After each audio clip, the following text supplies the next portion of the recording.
Bien, comencemos entonces, chicos. La clase anterior, lo último que vimos o aprendimos fue el teorema trabajo-energía cinética, que decía simplemente que el trabajo neto, esto es suma algebraica de todos los trabajos debido a toda la fuerza que actúa sobre una partícula, o equivalentemente el trabajo efectuado por la fuerza neta que actuaba sobre la partícula, era igual al cambio de energía cinética experimentado por la partícula. Este teorema trabajo-energía cinética no tenía ningún tipo de restricción más que aquella que imponía que el observador, ¿sí?, respecto al cual se calculaba este trabajo y se medían las rapideces, debía ser un observador inercial, ¿sí? Era la única restricción. Después, no interesaba si la fuerza neta era constante o variable en el tiempo y no importaba si la trayectoria era recta o curvilínea. No tenía ninguna otra restricción este teorema y eso lo convertía en una herramienta bastante útil a la hora de resolver problemas prácticos. Eso fue lo último que vimos. A continuación, vamos a ver el concepto de las fuerzas conservativas. Las fuerzas conservativas muchas veces también le llaman, un nombre un poco largo por cierto, pero que hay profesores de la cátedra a los que les gusta ese nombre, se les llama fuerzas que tienen asociada una energía potencial. Sí, así. Las fuerzas conservativas, en sentido estricto, son fuerzas que tienen asociada una energía potencial. Así se llama. ¿Sí? Bien. ¿Qué características tienen estas fuerzas conservativas y cuáles son las fuerzas conservativas? Primero, expliquemos cuáles son las propiedades generales de dichas fuerzas y después veamos los ejemplos en concreto que existen en física de fuerzas conservativas. Entonces, chicos, las fuerzas conservativas son aquellas que satisfacen las siguientes propiedades. En forma más rigurosa, una fuerza conservativa es aquella que satisface si y pura y exclusivamente estas tres propiedades que voy a enunciar a continuación, ¿sí? Se diría sí, solamente sí, se cumplen estas tres propiedades. Bien, entonces, fuerzas conservativas. La primera propiedad que deben satisfacer es que, como adelanté hace un rato, tienen asociada una función de la posición llamada energía potencial. Que sea función de la posición quiere decir que la energía potencial toma diferentes valores en función del punto en el cual la estoy evaluando. ¿Sí? Entonces, tienen asociada una función de la posición llamada energía potencial, que la denotamos como E sub P, ¿sí? Y esa función llamada energía potencial es tal que para todo par de puntos A y B y cualquier trayectoria que conecte ese par de puntos, se verifica que el trabajo efectuado por cualquier fuerza conservativa cuando nos desplazamos desde el punto A hacia el punto B es igual a la energía potencial al inicio, es decir, que tenía en el punto A, menos la energía potencial al final, es decir, que tenía en el punto B. De manera tal que el trabajo de fuerzas conservativa es siempre igual al negativo del cambio de la energía potencial, ¿sí? Repito, el trabajo de la fuerza conservativa no es igual al cambio de la energía potencial, es igual al negativo del cambio de la energía potencial. Ese signo menos tiene una importancia física. Esa importancia radica en el hecho de que esta ecuación me está diciendo que cualquier trabajo efectuado por una fuerza conservativa ocurre a costas de su energía potencial. ¿Sí? Esa es la importancia física de ese signo menos. Que cualquier trabajo hecho por una fuerza conservativa ocurre a costa de su energía potencial. ¿Sí? Por eso, adelantándonos un poco, ya saben que el peso es una fuerza conservativa. Cuando un objeto cae, ¿sí?, libremente, el peso realiza trabajo y ese trabajo ocurre a costa de su energía potencial. De allí que conforme va cayendo la masa, la energía potencial asociada a la interacción entre el cuerpo y la Tierra va disminuyendo. Pero eso es adelantándonos un poco, ya vamos a ver en detalle cómo se desarrolla esa parte. Insisto una vez más con algo. El trabajo de fuerza conservativa es entonces la energía potencial al inicio menos la energía potencial al final, es decir, desde el punto del cual parto al punto hacia el cual llego. Con eso quiero aclarar que si acaso a mí me dijesen que calcule el trabajo hecho por una fuerza conservativa cuando voy desde el punto B al punto A, y bueno, entonces B es el punto inicial y A es el punto final. Y por lo tanto, el trabajo de fuerza conservativa será la energía potencial al inicio, es decir, en B, menos la energía potencial al final, es decir, en A. Entonces, mucho cuidado, no se dejen engañar por los nombres de los puntos. Lo que tienen que tomar en consideración para saber cuál energía potencial va primero y cuál va después, es decir, cuál va en el minuendo y cuál es el sustraendo, deben fijarse cuál era el punto correspondiente a la primera posición y cuál era el punto correspondiente a la posición final. ¿Sí? En este caso sería B lo inicial, A lo final. Siempre entonces, la primera propiedad que deben satisfacer todas las fuerzas conservativas indica que siempre van a tener asociada una función de la posición llamada energía potencial, de manera tal que, sin importar cuáles sean los pares de puntos que yo considere, por ejemplo acá está el punto A y acá está el punto B, y cualquiera sea la trayectoria mediante la cual yo conecte esos puntos, ¿sí? Siempre el trabajo hecho por la fuerza conservativa entre esos dos puntos es la energía potencial al inicio menos la energía potencial al final, ¿sí? Independientemente de la trayectoria y cualquiera sean esos pares de puntos. La segunda propiedad que debe satisfacer una fuerza conservativa es que el trabajo realizado por fuerzas conservativas es independiente de la trayectoria seguida entre los dos puntos dados.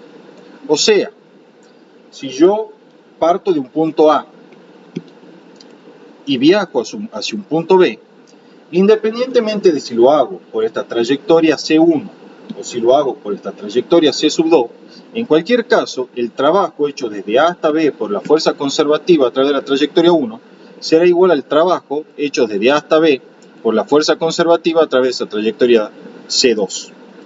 Cualquiera sean las trayectorias C1 y C2. ¿Qué significa esto, chicos?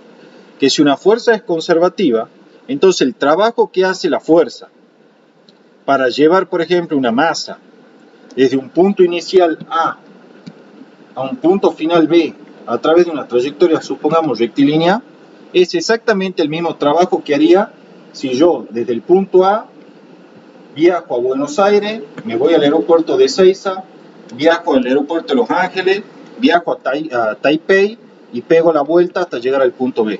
El trabajo a través de esta trayectoria C2 es igual al trabajo a través de esta trayectoria C1. ¿Sí? Siempre que la fuerza sea, desde luego, conservativa. ¿Sí? Entonces esa es la primera gran propiedad, la segunda gran propiedad de las fuerzas conservativas. Su trabajo entre dos puntos dados es totalmente independiente de la trayectoria seguida que conecta esos dos puntos. La tercera propiedad que debe satisfacer una fuerza conservativa indica que el trabajo realizado por fuerzas conservativas es cero al cabo de cualquier trayectoria cerrada. ¿Sí? En efecto, si yo parto desde un punto A y doy toda una vuelta así hasta volver al punto A, ¿sí? Entonces el trabajo hecho por la fuerza conservativa a través de esa trayectoria cerrada que me lleva de A hasta el mismo punto A es igual a cero. En términos rigurosos, en matemática, eso se llama la circulación del campo conservativo, es siempre igual a cero. ¿Sí? Cualquiera sea la trayectoria. ¿Vamos? Cualquier garabato que dibujen desde un punto A y que vuelva al mismo punto A, si la fuerza es conservativa, bueno, el trabajo hecho a lo largo de ese garabato que han dibujado, ¿sí? De esa trayectoria totalmente arbitraria, es igual a cero. En definitiva, chicos, entonces una fuerza, como les adelanté al principio, es conservativa si solamente si se satisfacen estas tres propiedades que acabo de enunciar. La 1, la 2 y la 3. ¿Sí? Solamente en ese caso vamos a poder asegurar que una fuerza es conservativa.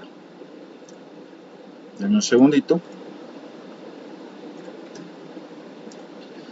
Bien, entonces esas son las propiedades que satisface toda fuerza conservativa. Algo importante también tienen que saber es que las tres propiedades anteriores son equivalentes. ¿Saben qué significa que sean equivalentes?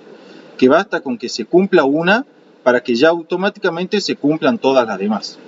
Por lo tanto, para que una fuerza sea conservativa, no hace falta verificar que cumplan estas tres propiedades simultáneamente. Va a bastar comprobar que cumple una cualquiera de estas propiedades para ya poder asegurar que entonces se cumplen las tres y por lo tanto asegurar que la fuerza es de carácter conservativo o lo que es lo mismo, es una fuerza que tiene asociada una función de energía potencial. ¿Está claro, chicos, hasta acá? Sí. Bien. Sí. Disculpa, sí, ¿cómo sería el trabajo físicamente? Sabemos que es la fuerza por el desplazamiento. Solo en el caso que la fuerza sea constante, ¿no? En el caso que la fuerza sea constante, sí. Pero ¿Qué implica eso? El trabajo, como yo les había dicho en las clases anteriores, representa energía intercambiada en virtud de un vínculo mecánico. Entonces, cuando una fuerza conservativa o cualquier fuerza haga trabajo, significa que el sistema está intercambiando energía con su medio ambiente en virtud de un vínculo mecánico que es una fuerza o una interacción. ¿Sí? O sea, eso se va a traducir, por ejemplo, en un cambio en la rapidez de los cuerpos y por tanto un cambio en sus energías cinéticas. ¿Sí? O incluso ahora, que es lo que vamos a ver a continuación, se puede traducir también en un cambio, no solo en su energía cinética, sino en su energía potencial. ¿Sí? Los campos conservativos son almacenadores de energía. Por eso cuando ustedes levantan un lápiz, ¿sí? y lo tienen suspendido, están almacenando energía potencial en ese campo conservativo que es el campo gravitacional.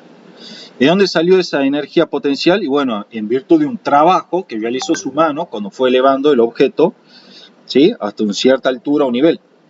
Por eso es que esa energía potencial que está almacenada en el campo y que llegó a almacenarse a partir de la energía intercambiada en forma de trabajo, ¿sí? ustedes le cedieron energía, que ahora está como energía potencial. Esa es la razón por la cual cuando ustedes lo liberan, ese cuerpo que inicialmente tenía velocidad inicial 0 y sin necesidad de que ustedes lo empujen, adquiere una cierta rapidez, porque está incrementando su energía cinética a costa de su energía potencial. ¿Sí? O sea que el trabajo, Tomás, y bueno, va para todo, son maneras en las cuales se puede intercambiar energía. O sea, el trabajo es energía intercambiada entre el sistema y su medio ambiente. ¿Sí? Eso representa el trabajo. ¿Estamos? Bien. Bueno. Tengo una duda yo. Sí, pregunta. Vos decís que las propiedades son equivalentes, ¿no? Sí, son todas equivalentes. Entonces, sí. ¿Cuál sería la más conveniente de, digamos, depende de la situación. Primero? Depende de la situación del problema en el que estés. ¿Sí? Tenés diferentes situaciones en las cuales podés probar una u otra propiedad y ver cuál es la más conveniente, digamos, de todo. La verdad que eso varía, ¿sí? Depende de la situación. Depende de la situación que estés considerando. Yo, por ejemplo, a veces en física 3, cuando me dan así un campo eléctrico que es un lío, evalúo la circulación. ¿Qué significa evaluar la circulación? Calculo el trabajo en una trayectoria cerrada y si me queda 0, listo, ya sé que es conservativo.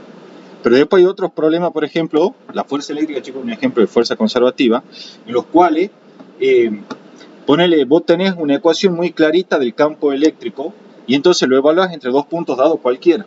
Y cuando lo evaluás, te das cuenta, en esa ecuación, ese desarrollo matemático que hace, que te queda siempre el trabajo expresado en términos de una función acá que depende de la posición, menos otra función igual, pero que depende de la posición en otro punto.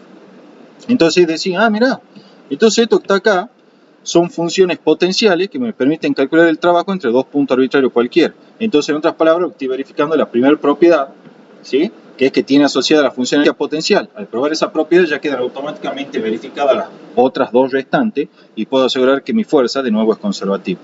O sea, Ximena, no hay una receta para decir, hace la 1, la 2, la 3. No, vos haces la que más te convenga. Yo nunca vi en un problema de física, en un examen de física 1, que le pidan que prueben que una fuerza es o no conservativa. Porque generalmente ustedes a esta altura todavía están un poco cortos con el manejo del cálculo y les cuesta. De cualquier manera, les cuento, en cálculo 3, ¿sí?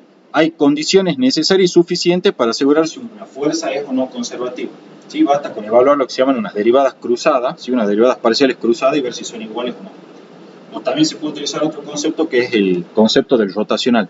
O sea, hay una serie de condiciones necesarias y suficientes que son teoremitas así similares a lo que usted viene en álgebra, de manera tal que basta con verificar que se cumpla cierta condición, que no hay ninguna de estas propiedades para ya asegurar que la fuerza es conservativa y por lo tanto se cumplen estas tres propiedades. O sea, hay muchas formas de hacerlo y probar si una fuerza es o no conservativa. En particular, como les digo, en Física 1, como ustedes están un poquito cortina todavía con los conceptos de cálculo, nunca vi que pidan eso. Nunca lo vi. ¿Sí? Pero, como te digo, hay diferentes maneras, ¿sí? Hay diferentes maneras de poder resolver ese problema, ¿sí? Uno ve la que es más conveniente en el momento. En Física 3 capaz que ya estén un poquito más ducho, porque cuando cursan Física 3 lo hacen en conjunto con Cálculo 3, donde ven integrales de línea y todo eso. Entonces ya se puede hablar con un lenguaje un poco más apropiado y es más fácil ejemplificar cómo resolver o determinar si una fuerza, un campo en general, es de carácter conservativo o no, ¿sí? Vamos a ver ahora una cosa. Nosotros hablamos hasta aquí solamente, chicos, de fuerzas conservativas, pero no indicamos cuáles son estas fuerzas conservativas. Bien, Las fuerzas conservativas con las que van a trabajar en física son esencialmente tres. Una es el peso, producto de la interacción del cuerpo con el planeta Tierra. Otra es la fuerza elástica, producto de la interacción del cuerpo con un resorte. Y la tercera fuerza conservativa, que no la van a ver en física 1, es la fuerza eléctrica o la interacción columbiana. Esa la van a ver en física 3. ¿Sí? Por ahora solamente vamos a trabajar con estas dos fuerzas conservativas, que son el peso y la fuerza elástica. ¿Estamos de acuerdo? Desde luego, como estas fuerzas son conservativas, entonces no tengan dudas que verifican cada una de las tres propiedades recién. Tienen asociada una función de energía potencial, el trabajo es independiente de la trayectoria entre dos puntos dados, y el trabajo a lo largo de cualquier trayectoria cerrada es igual a cero. Bien, empecemos con un análisis acerca de la primera de estas fuerzas conservativas, que es el peso P. El peso P, ya saben, es igual al producto de la masa por el campo gravitacional G y se expresa en Newton. ¿Sí? Como toda fuerza conservativa, va a tener asociada una función de energía potencial gravitacional, ¿sí? O energía potencial gravitatoria, que la denotan mediante este símbolo que está acá. La energía potencial gravitatoria o gravitacional, chicos, es igual a m por g por i. Como toda energía potencial, en sistema internacional se expresa en joules. ¿Sí? Se expresa en joules. Hay otras unidades de energía, desde luego. Ustedes ya saben que está la caloría, ¿sí? Lo que cursó Física 2, saben que está el ergio. ¿Sí? Después yo les voy a colocar en el Classroom una tablita de conversión y de equivalencia entre las diferentes unidades de energía, por si las dudas aparece en un final. ¿Sí? Si aprenden por lo menos algunas conversiones, porque esas cosas ellos preguntan a veces para asegurarse si ustedes han leído o no los libros. ¿Qué es lo importante de esta expresión de la energía potencial gravitacional? Es cómo se la mide a esta cantidad que aparece acá, que es, o que está denotada con la letra Y, ¿sí? Y que denota la altura respecto de un nivel de referencia. Esto que voy a explicar a continuación es fundamental que presten atención y por favor lo entiendan. Cuando ustedes van a emplear energías potenciales gravitacionales, lo primero que deben hacer, y cuando digo lo primero es lo primero, literal, es fijar lo que se llama un nivel de referencia. Ese nivel de referencia tiene la propiedad de que siempre, repito, siempre es horizontal. No pueden inclinarlo ni darle ninguna otra orientación más que horizontal. ¿Sí? Esto que estoy marcando en celeste es el nivel de referencia. Y cuando digo que siempre es horizontal, me refiero que su dirección o ese plano forma en cualquier punto un ángulo recto con la dirección al campo gravitacional. ¿Sí? Entonces, el nivel de referencia siempre, pero siempre horizontal. No tienen posibilidad de inclinarlos así ni de ninguna otra forma. Es siempre horizontal. Y cuando digo horizontal, significa que ese plano o nivel de referencia es perpendicular a la dirección del campo gravitacional en cualquier punto. Ahora bien, ese nivel de referencia se puede fijar en cualquier nivel. Si ustedes lo quieren fijar acá, lo fijan. Si lo quieren fijar más abajo, lo pueden fijar. Si lo pueden fijar más arriba, lo pueden fijar donde ustedes deseen. ¿Sí? Donde ustedes quieran. Lo que no pueden elegir es la orientación, la cual, insisto, es siempre horizontal. Aquí está indicado lo que acabo de hablar. Es siempre horizontal, esto significa perpendicular al campo gravitacional G, y puede estar ubicado en cualquier nivel o altura. Ahora bien, ¿cómo se miden las alturas y, o las coordenadas y, respecto de este nivel de referencia? Todas las alturas medidas por arriba de este nivel de referencia son positivas, siempre. Acá tampoco pueden elegir los signos como ustedes querían, que era lo que hacían anteriormente. Ustedes pueden elegir, yo quiero tomar la dirección Y positiva hacia arriba, y después viene su compañero, no, yo quiero que sea positiva hacia abajo. No, acá no existe esa posibilidad de elección. La altura Y es siempre positiva hacia arriba. Cuando digo hacia arriba, quiero decir en contra del campo gravitacional G. Y siempre, sin excepción, esa altura Y se mide a partir del nivel de referencia. Por el contrario, todas las alturas I medidas hacia abajo, ¿sí? Y cuando digo hacia abajo, quiero decir a favor o en dirección o sentido del campo gravitacional. Bueno, todas esas alturas I van a ser siempre negativas, ¿sí? Entonces, en definitiva, si medimos la altura I por arriba del nivel de referencia, el I es positivo. Si lo medimos por debajo del nivel de referencia, el I es negativo y eso siempre es así, no puedo modificarlo. Entonces, esa es la consideración que hay que tener en cuenta a la hora de escribir y darle valor a esta coordenada I. De allí la importancia del nivel de referencia y de allí que si no lo fijan, lo desaprueben en el examen, por más que numéricamente capaz que los resultados son correctos. Porque deben siempre fijar el nivel de referencia respecto al cual están midiendo o calculando este valor I.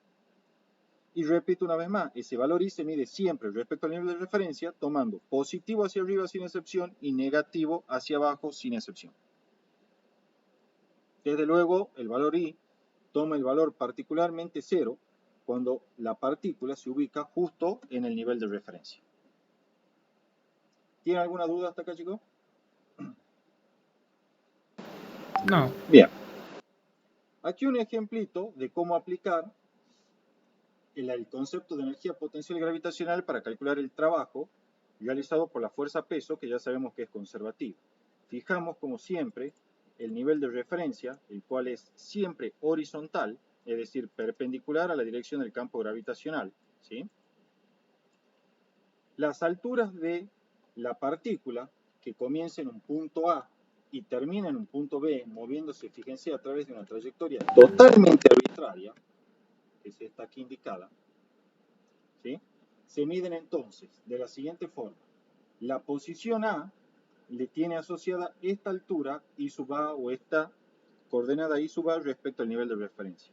Y el punto B tiene asociada esta altura I sub B respecto del mismo nivel de referencia. Una vez que fijan el nivel de referencia, no lo tienen que modificar para calcular el trabajo entre dos puntos A.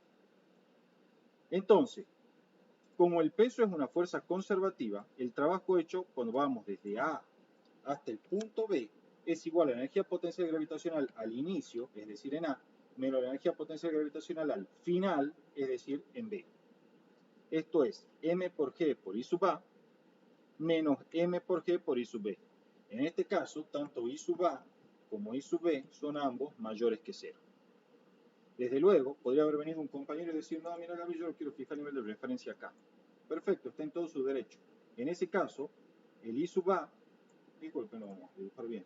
El I sub A, o si quieren lo llamemos I' sub A para distinguirlo de la notación anterior, I' sub A, será menor que 0 porque está medida por debajo del nivel de referencia.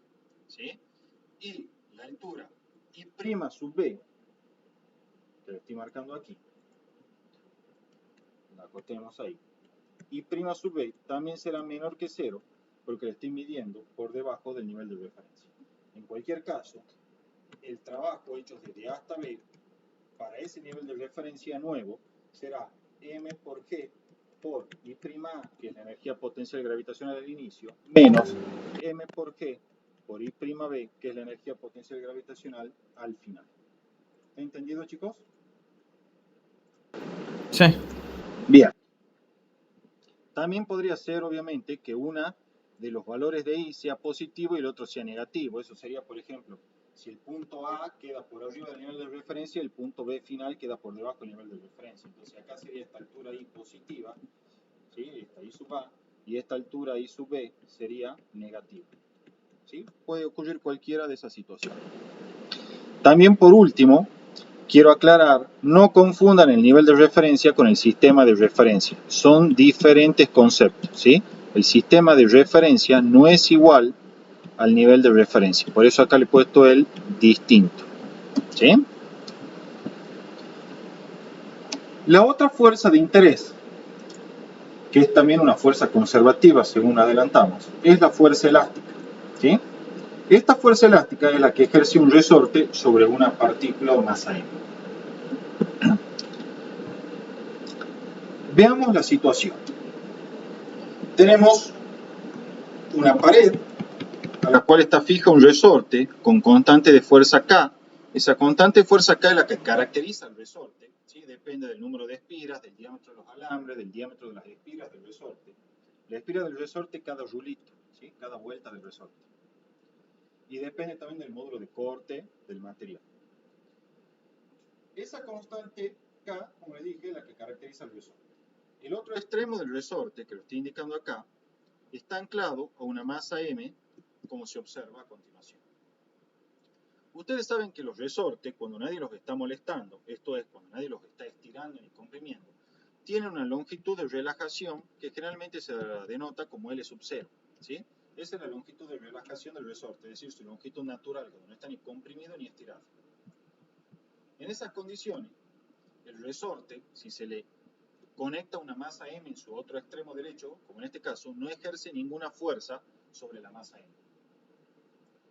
En efecto, puedo venir y fijar un origen de coordenada que coincida con esa posición de equilibrio que está allí dibujada. Es decir, el origen de coordenada está anclado en la posición en la cual la interacción que ejerce el resorte sobre la masa es nula, ¿sí? O sea, cuando la masa está en esta posición O, el resorte no está ni estirado ni comprimido y por lo tanto no ejerce ninguna fuerza elástica sobre la masa M, ¿sí?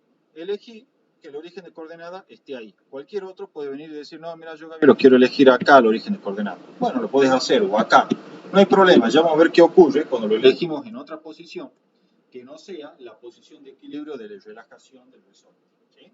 Entonces, en resumidas cuentas, hemos fijado un sistema, ahora sí, de referencia, con su correspondiente sistema de ejes cartesiano anclado. Aquí está el eje X, ¿sí? Horizontal, positivo hacia la derecha, y tiene por origen de coordenada, como dijimos, la posición de equilibrio, ¿sí?, del resorte, ¿sí? Allí el resorte no está estirado ni comprimido y por lo tanto no ejerce ninguna fuerza sobre la masa M. Veamos la ley de Hooke.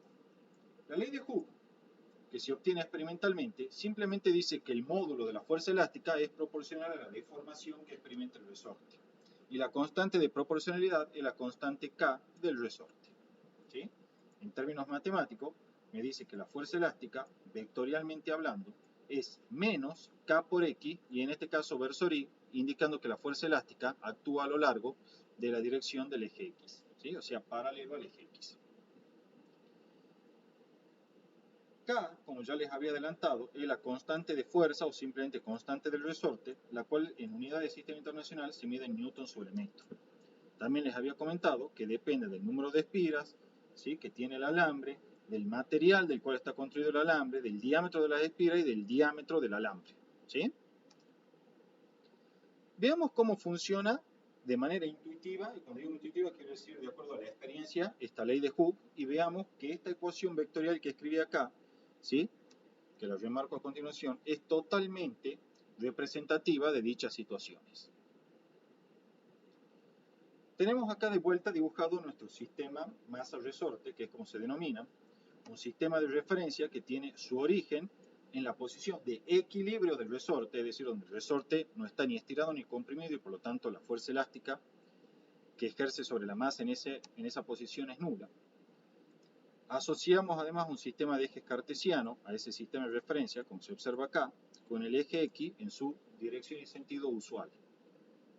A continuación, vamos a venir y vamos a estirar la masa hasta esta posición X sub 1 que está marcando, o estoy marcando aquí en celeste, ¿sí?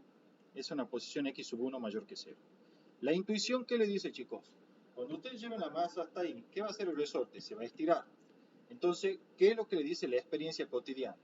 Que sobre esa masa M, además del peso y la normal que obviamente están actuando, producto de la interacción con la Tierra y la superficie respectivamente, va a estar actuando una fuerza elástica que ¿hacia dónde va a ir, chicos? Intuitivamente. ¿Hacia dónde apuntaría esa fuerza elástica? Hacia el origen de coordenadas. Exacto, hacia el origen de coordenadas. Porque la fuerza elástica se dice que es una fuerza restauradora. Tiende a volver el sistema a su posición de equilibrio, que en este caso coincide con el origen de coordenada, como bien dijo Thomas. ¿Sí? Entonces ese sería el diagrama de cuerpo libre. Ahora veamos qué nos dice la ley de Hooke. Veamos si la ley de Hooke está en concordancia con esto que nosotros verificamos experimentalmente. Desde luego que va a estar en concordancia, pero lo veamos desde un punto de vista matemático. La ley de Hooke me dice que la fuerza elástica es menos K por X1, ¿sí?, disculpen ahí, por X1 versor Y. Esta coordenada X1 que aparece acá abajo es positiva. Entonces, K por X1 es positivo. Con el signo menos, todo esto se me hace negativo y me queda que la fuerza elástica apunta en sentido negativo y en la dirección del eje X. En otras palabras, la fuerza elástica apunta tal y como la dibujamos aquí, hacia la izquierda, es decir, hacia el origen de coordenada. De hecho, acá está el diagrama de cuerpo libre, donde se ve la fuerza elástica apuntando hacia la izquierda, es decir, hacia las X negativas. Entonces, hasta acá cierra perfecto. Ahora bien, ¿qué pasa si yo al resorte ahora lo comprimo? Es decir, llevo la masa hasta esta posición que estoy marcando ahí, que tiene una coordenada asociada x sub 2 menor que 0. ¿Por qué esa coordenada x sub 2 es negativa? Bueno, porque obviamente está a la izquierda de mi origen de coordenada, ¿sí? Mientras que x1 era positiva porque está a la derecha de mi origen de coordenada. Entonces, intuitivamente, cuando nosotros llevemos la masa a esta posición que está a la izquierda del origen y por lo tanto a la izquierda de la posición de equilibrio, una vez más vamos a tener el peso actuando sobre esa masa producto de la interacción con el planeta Tierra, la normal producto de la interacción con la superficie, e intuitivamente, ¿qué saben ustedes que va a ocurrir? La fuerza elástica va a operar hacia la derecha tratando de retornar el sistema a su posición de equilibrio. Repito una vez más, la fuerza elástica tiene carácter restaurador, es por eso que se llama también fuerza restauradora o restitutiva, ¿sí? Veamos qué nos dice la ley de Hooke. ¿Será consistente con este diagrama de cuerpo libre? Desde luego que sí. La fuerza elástica, de acuerdo a la ley de Hooke, es menos K por x2 en este caso versus y. La coordenada x sub 2, por estar a la izquierda de mi origen de coordenada, es decir, del lado de las coordenadas negativas, ¿sí? Tomará entonces un valor negativo. Todo esto toma un valor negativo y con el menos se hace todo esto un valor positivo. En otras palabras, la fuerza elástica apunta hacia el lado positivo en dirección del eje X, tal y como lo dibujamos en nuestro diagrama de cuerpo libre. Por lo tanto, vemos que la ley de Hooke es totalmente consistente con los experimentos realizados como debe ser, ¿sí? ¿Cuál es la moraleja de esto? La ley de Hooke, chicos, siempre, sin excepción, lleva el signo menos este. Siempre lo lleva el signo menos. ¿Quién es el que va a hacer que la fuerza elástica tome componente positiva o negativa? Bueno, justamente el signo de la coordenada o de la componente del vector de posición, o sea, la componente X de posición. Si es positiva, la fuerza elástica será negativa, o sea, con componente negativa, quiero decir. Y si la componente en X es negativa, la fuerza elástica será con componente positiva, ¿sí? Recuerden que X no es más que la componente del vector posición. El vector posición analíticamente viene representado en este caso de la forma X versus Y, donde su componente puede ser mayor que 0, menor que 0 o incluso igual a 0 en el caso particular que estemos en el origen de coordenadas, ¿sí? Entonces, repito por última vez, siempre debe poner el signo menos en la ley de Hooke. El signo de la fuerza elástica luego va a quedar determinado por el signo de la componente X del vector de posición en el cual se encuentre la partícula en cada instante. Recuerden que esa coordenada X es desde luego medida respecto al origen de coordenada. Esto así será mi vector de posición X sub 1, ¿sí? Y esto así será mi vector de posición, vamos a acercar un poco, X sub 2. ¿Sí? Ahí hablando ya en términos vectoriales, dibujamos los correspondientes vectores o segmentos dirigidos. Todos con origen en el origen de coordenada, valga la redundancia. El último caso, que ya lo adelanté, si nosotros hubiésemos tenido la masa en su origen de coordenada, bueno, recuerden que el origen de coordenada nosotros lo ubicamos de gusto en la posición de equilibrio del resorte, o sea, donde no ejerce ninguna fuerza elástica sobre la masa m debido a que el mismo no está ni estirado ni comprimido. Entonces, en ese caso, el diagrama de cuerpo libre se reduce simplemente a la fuerza peso, producto de la interacción con la Tierra, la normal, producto de la interacción con la superficie, y la fuerza elástica es nula porque el resorte no está deformado, ¿sí? Eso obviamente es consistente con la ley de Hooke, que dice fuerza elástica es menos K por 0, porque estamos en el origen de coordenada, versus Y, y esto es por lo tanto el vector nulo, ¿sí? Todo cierra perfecto. ¿Tienen alguna duda, chicos, antes de que pasemos a lo que sigue? No. Bueno, fíjense lo que vamos a ver a continuación. Esto que está aquí no es más que una gráfica de la componente de la fuerza elástica, o sea, de la componente escalar de la fuerza elástica, como función de la coordenada X y por lo tanto, en este contexto donde fijamos el origen de coordenada en la posición de relajación, esta coordenada X a su vez representa la deformación, o sea, el cambio de longitud que experimenta el resorte, ¿sí? Coinciden. Cuando uno fija el origen de coordenada en la posición de equilibrio, la simplificación que se obtiene es que la coordenada X, ¿sí? Se lo ve clarito acá, coincide con la deformación experimentada por el resorte. Por lo tanto, esta gráfica que me da el valor de la componente de la fuerza elástica como función de la coordenada X es también equivalente a decir que es la gráfica que me da la fuerza elástica X en componente escalar ejercida por el resorte como función de la deformación o cambio de longitud que experimenta el resorte. Tal gráfica no es más que la representación de la ley de Hooke en su forma escalar, es decir, sin poner el versor, sin darle carácter direccional. La pendiente de tal recta es menos k y es desde luego una pendiente negativa. Esta recta tiene ordenada al origen 0 y por lo tanto pasa por el origen de coordenadas. La gráfica es esta así. Lo que me está mostrando esta gráfica es que para coordenadas x positiva, ¿sí? Y por lo tanto para incrementos en la longitud del resorte, la fuerza elástica es negativa, indicando que tiende a volver el sistema a la posición de relajación.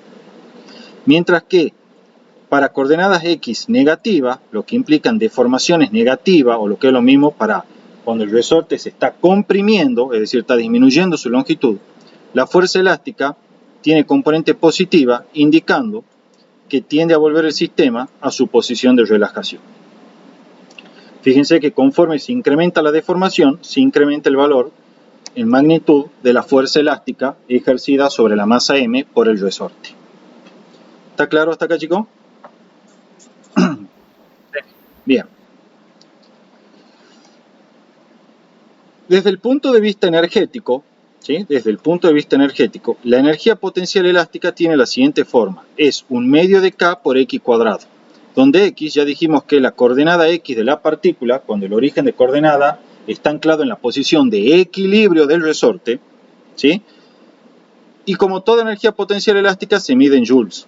Una vez más hago énfasis en que en este contexto, cuando el origen coincide con la posición de equilibrio, la coordenada X coincide con la deformación experimentada por el resorte, o sea, coincide con su cambio de longitud.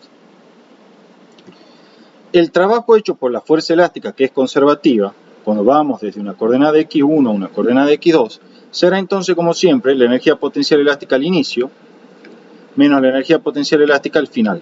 Esto es, la energía potencial elástica asociada a la deformación cuando la partícula está en X1, o sea, un medio de K por X1 cuadrado, menos la energía potencial elástica asociada a la deformación del resorte cuando la partícula está en X2, es decir, un medio de K por X2 al cuadrado, desde luego. Ambos elevado al cuadrado, ¿no? Bien, así es como se calcula, entonces, el trabajo hecho por la fuerza conservativa elástica y esa es la energía potencial elástica asociada. Veamos cómo se demuestra esa función de energía potencial. Y aquí va a ver, Ximena, cómo nos damos cuenta que la fuerza elástica es conservativa a partir de la verificación de la existencia de una función de energía potencial. Fíjense, aquí está la demostración. Tenemos un sistema masa-resorte, ¿sí? De vuelta, por conveniencia, fijé el origen de coordenadas, que lo voy a marcar acá de nuevo, ¿sí? En la posición de equilibrio del resorte, o sea, donde el resorte está relajado, no está ni estirado ni comprimido.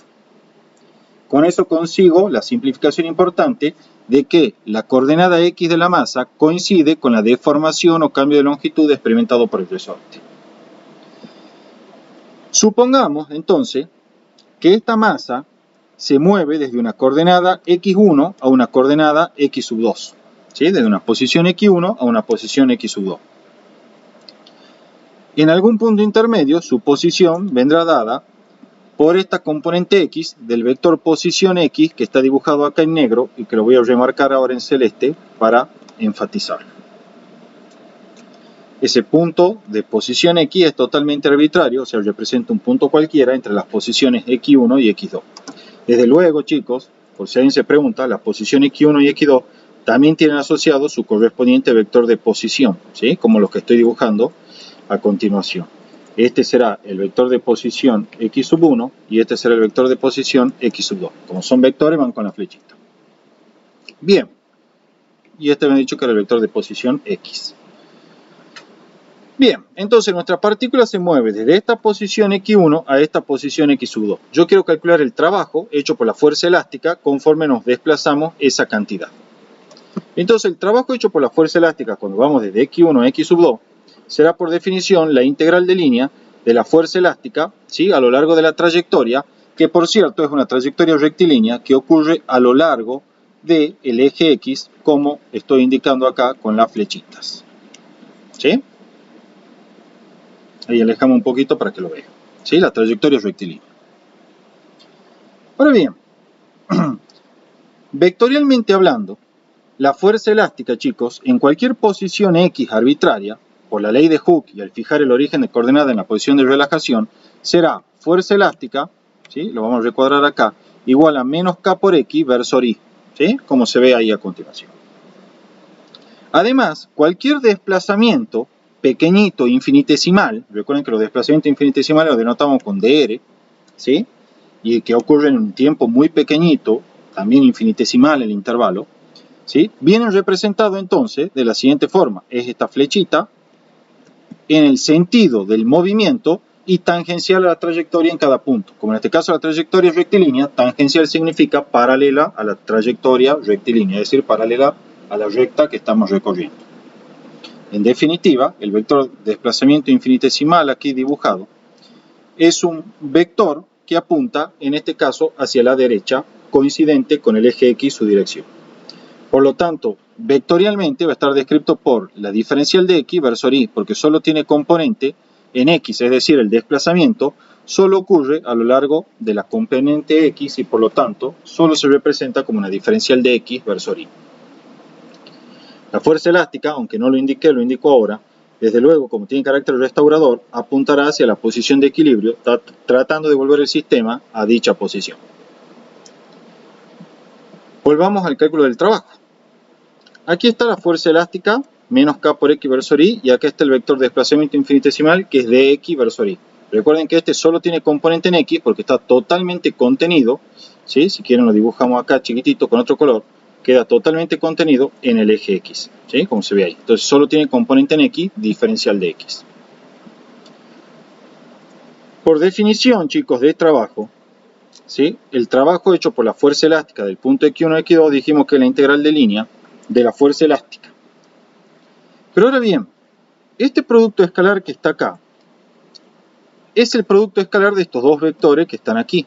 Ustedes ya saben que los productos escalares se llevan a cabo componente a componente, o sea, se multiplican las X con las X, las Y con las Y, las Z con las Z y se suman esos productos.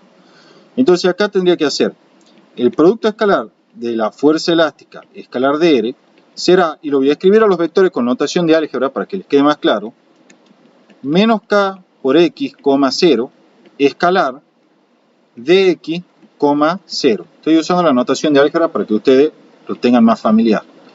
Entonces esto es componente a componente, menos K por X por dx, más 0 por 0, que es 0. Entonces el producto escalar quedará simplemente menos K por X por dx. O sea que evaluar este producto escalar es lo mismo que hacer menos K por X por dx. Por lo tanto, cuando yo venga a esta integral, en vez de escribir este producto escalar, voy a escribir menos K por X por dx. Y como la variable de integración en este caso es X, integro considerando los respectivos límites. Como la partícula se mueve desde X1 hasta X2, es decir, desde una posición X1 a una posición X2, entonces esos serán los límites de integración, desde X1 hasta X2. Al resolver esta integral, le va a quedar que esto es igual por regla de Barrow a 1 medio de K por X1 al cuadrado menos 1 medio de K por X sub 2 al cuadrado. ¿Sí? Entonces ahí es cuando ustedes se dan cuenta, que era lo que me preguntaba si bien recién, lo siguiente, mira, esto que está acá lo puedo llamar energía potencial elástica en la coordenada o en la componente X1 o en la posición X1. Y esta es la energía potencial elástica en la posición X2.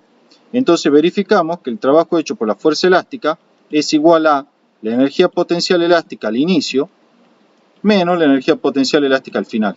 En otras palabras, hemos probado que el trabajo hecho por la fuerza elástica es tal que existe la función energía potencial elástica, tal que ese trabajo se puede calcular como el negativo del cambio de la energía potencial elástica.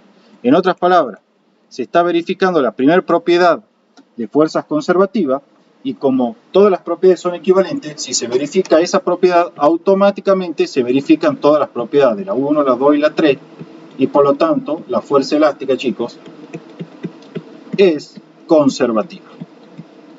¿Sí? Eso sería una demostración. ¿Está claro, chicos? ¿Tienen alguna duda de esto? No. Perfecto. Una generalización de todo lo que vimos la vamos a explicar ahora a continuación. Yo les dije que nosotros, por una cuestión de no complicarnos la vida, veníamos y fijábamos nuestro origen de coordenada de manera tal que coincida con esta posición de equilibrio, ¿sí?, del resorte. Es decir, cuando la masa estaba en el origen de coordenada, no experimentaba ningún tipo de fuerza elástica por parte del resorte, ya que el mismo no estaba deformado. Sin embargo, puede ser que ustedes vengan y tengan ganas de complicarse. Digan, no, mira, yo no lo voy a fijar al origen de coordenada en la posición de equilibrio, sino lo voy a fijar en una posición cualquiera O que no coincide, ¿sí?, no coincide con la posición de equilibrio. Entonces, en este caso, chicos, ¿qué es lo que ocurre? ¿Cómo se trabaja? En este caso, van a definir un vector, como el que está aquí, un vector de posición x sub 0. Ese vector de posición marca la posición de relajación o de equilibrio del resorte respecto del origen de coordenadas que ustedes eligieron. ¿Sí? Y a continuación van a considerar otro vector posición x cualquiera que marca justamente esa posición x cualquiera respecto del origen de coordenadas que ustedes fijaron. En ese contexto, la ley de Hooke, que me da la fuerza elástica que experimentaría la masa si estuviese en esta posición x, es fuerza elástica igual a menos k por delta de x versus y, donde delta de x es la diferencia entre la posición x de la masa y la posición x sub 0, correspondiente a la posición de equilibrio del resorte respecto del origen considerado. ¿Sí? Fíjense que en el caso particular que el origen O coincida con la posición de equilibrio, entonces x sub 0 se hace igual a 0 y el delta de x se convierte en x y volvemos a la forma original que vimos de la ley de Hooke. ¿Entienden eso, chicos? ¿Todos? ¿O quieren que lo repita? No. Bueno. La energía potencial elástica en este caso es un medio de K por delta de X al cuadrado, donde delta de X sigue siendo esta cantidad aquí indicada. Y el trabajo hecho por la fuerza elástica cuando vamos de una posición X1 a una posición X2 será un medio de K por X1 menos X0 al cuadrado menos un medio de K por X2 menos X0 al cuadrado. ¿Sí? Es la generalización de todo lo que vimos para el caso en el que el origen de coordenada no coincida con la posición de equilibrio del resorte. Eso es algo que no está en los libros, ¿sí? En ningún libro está, de hecho, de los comunes, salvo en el Alonso y Finn, que si nadie lo lee porque dicen que es complicado, pero la verdad es que es hermoso ese libro, ¿sí? Por eso lo explico acá. ¿Algo que quieran que repita, chicos? Que no les haya quedado claro, no importa de qué parte, antes de que entremos a la última tramo de la clase. No, nada. Bien. Listo. Seguimos entonces y vamos a lo último. Les dejo como ejercicio algo. Haciendo un razonamiento totalmente análogo a este que yo hice para probar la función de energía potencial elástica, yo les voy a encargar que ustedes practiquen y me demuestren lo mismo para el campo gravitacional. Es decir, que prueben que en el campo gravitacional, chicos, la energía potencial es efectivamente m por g por i. Para eso simplemente consideren, tal y como hice acá, una trayectoria arbitraria, ¿sí? Y calculen el trabajo hecho por la fuerza-peso cuando vamos desde A hasta B, aplicando la definición de trabajo. Esto es la integral de línea de P escalar de R cuando vamos desde A hasta B. Háganla a la prueba y fíjense si verifican que efectivamente existe la función de energía potencial y es igual a m por g por i. De cualquier manera, si no les sale, me avisan y yo la pruebo o la demuestro en próximas clases.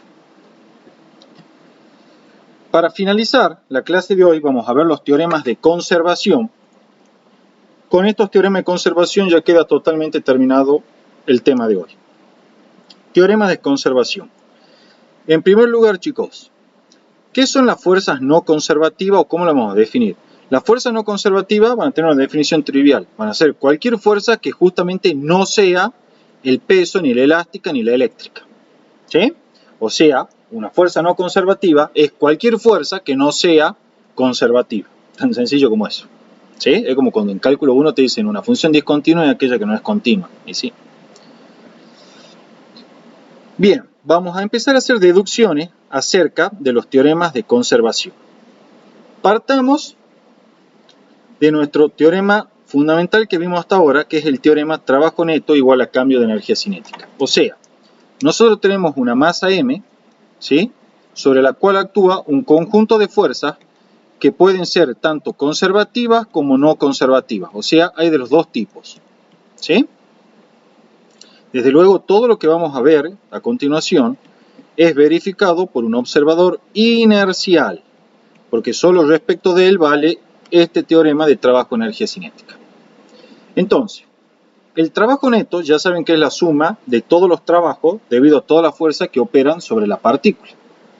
Entonces, esos trabajos los puedo agrupar en dos grandes grupos, valga la redundancia. Uno es el trabajo de fuerzas conservativas y otro el trabajo hecho por fuerzas no conservativas. Porque recuerden que la partícula, la masa M, está interactuando con ambos tipos de fuerzas, tanto conservativas como no conservativas. Entonces el trabajo neto total será la suma de todos los trabajos hechos por todas las fuerzas conservativas más todos los trabajos hechos por todas las fuerzas no conservativas. Es como que los separo, los segrego a los grupos, los descompongo en dos grandes grupos. ¿Sí? Y eso, desde luego, es igual al cambio de energía cinética. ¿Sí?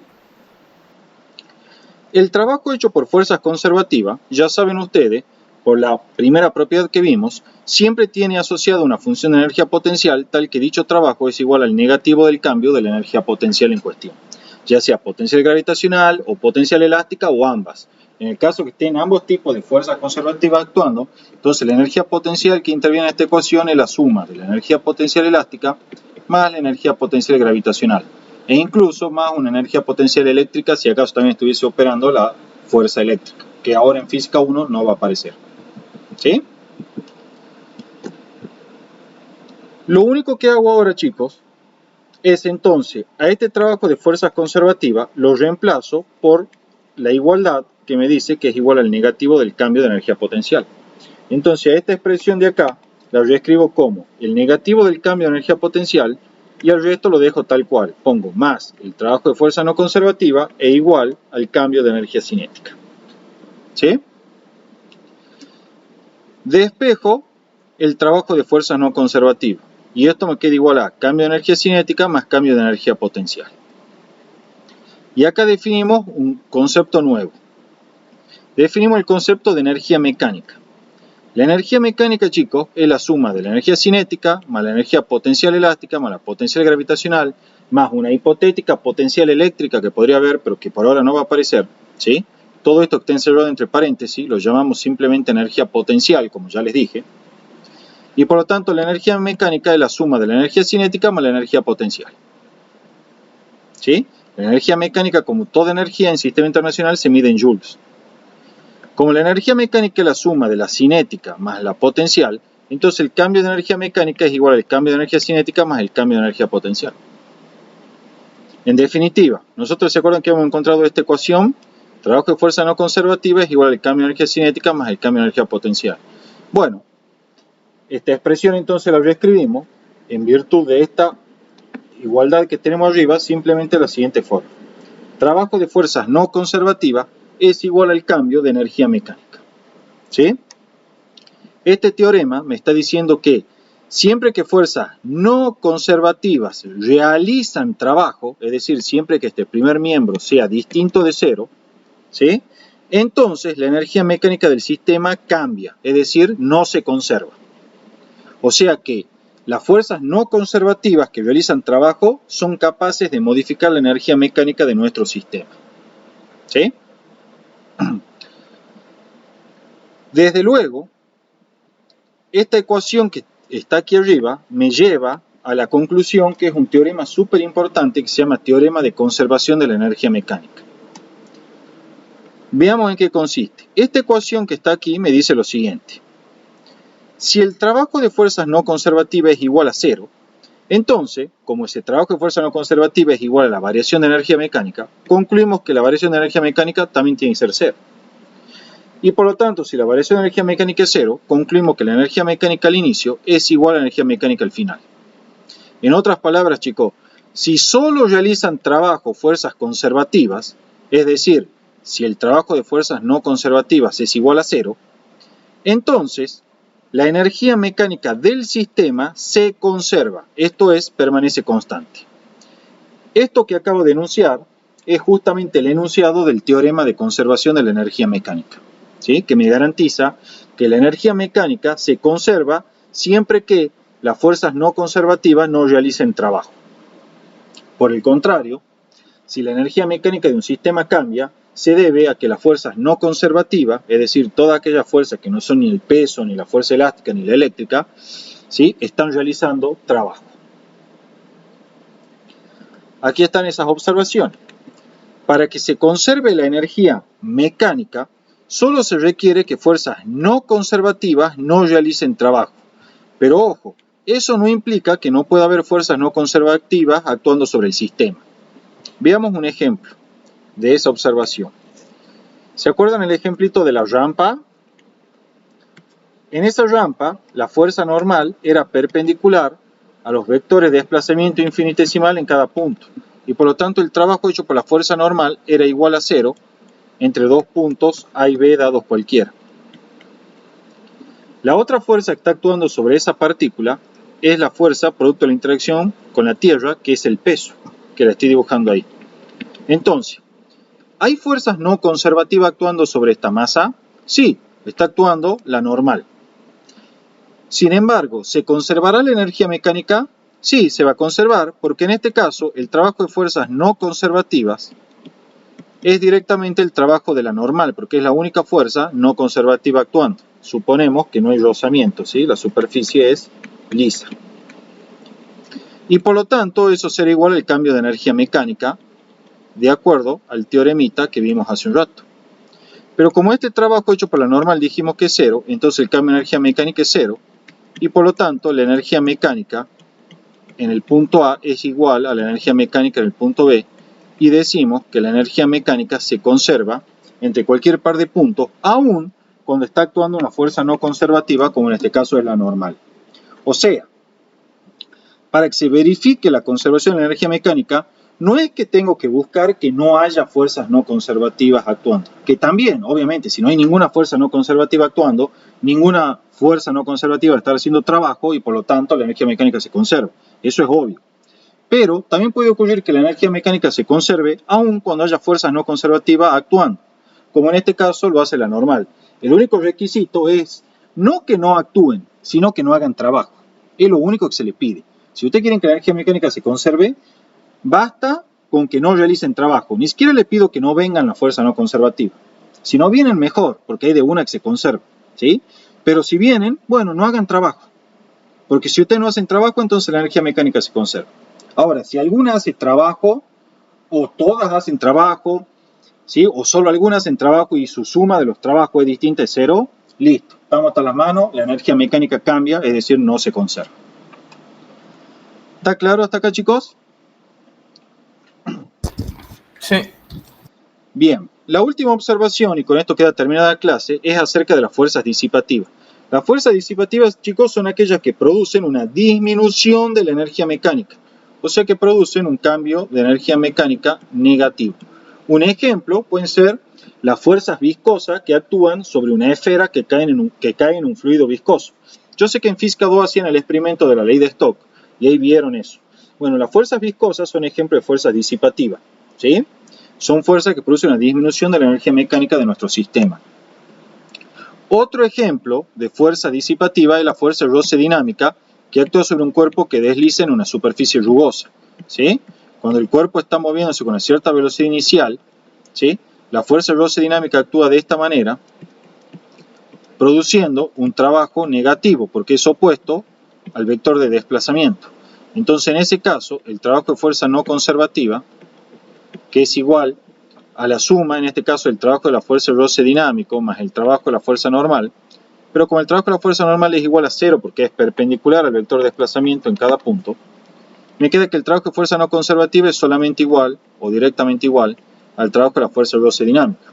Este trabajo es negativo porque es opuesto la fuerza de roce dinámica al vector de desplazamiento, o antiparalelo, forman un ángulo de 180 grados. Y por lo tanto el cambio de energía mecánica, que es igual a ese trabajo de la fuerza de roce dinámica, será también menor que cero, y la energía mecánica disminuirá. ¿Sí? Bien, chicos, con eso queda totalmente explicada esta parte de la materia, que son los teoremas de conservación. Mañana arrancamos con impulso angular y momento.